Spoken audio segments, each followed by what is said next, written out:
जाड़ा के महीना में एक पत्नी अपने पति के बुलावत फ़ोन कई के, लेकिन पति कहे हम जाड़ा में न आऊ। दुल्हन गुस्सा मोबाइल सोबाइल फोड़ फाड़ के फेंक देत है और अपने मन बड़बड़ात का बड़बड़ात है। जाड़ा में पाला रजैया भइल मर्द मर जौना कमवैया भइल।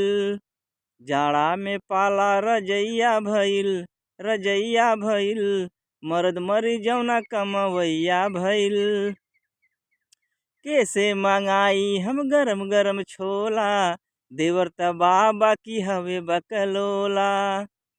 कैसे मंगाई हम गरम गरम छोला देवर तबा बाकी हवे बकलोला।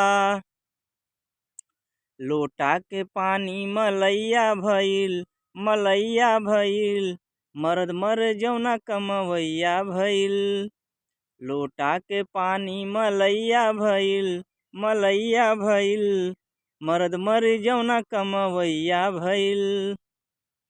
जाड़ा में पाला रजैया भइल मर्द मर जौना कमवैया भइल।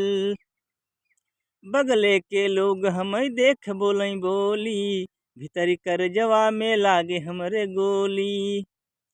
बगले के लोग हमें देख बोलई बोली बाकी कर जवा में लागे हमरे गोली।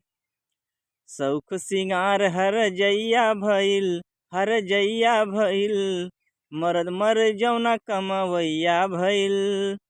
सौख सिंगार हर जैया भइल मर्द मर जौना कमवैया भइल। जाड़ा में पाला रजैया भइल मर्द मर जौना कमवैया भइल। सासू कहीं बनवाया आलू के पूड़ी काम काज देख चढ़ा ननदी के जूड़ी। सासू कहीं बनवाया आलू के पूड़ी काम काज देख चढ़ा ननदी के जूड़ी। सिन्नी पर साद हैया भइल मर्द मर जौना कमवैया भइल।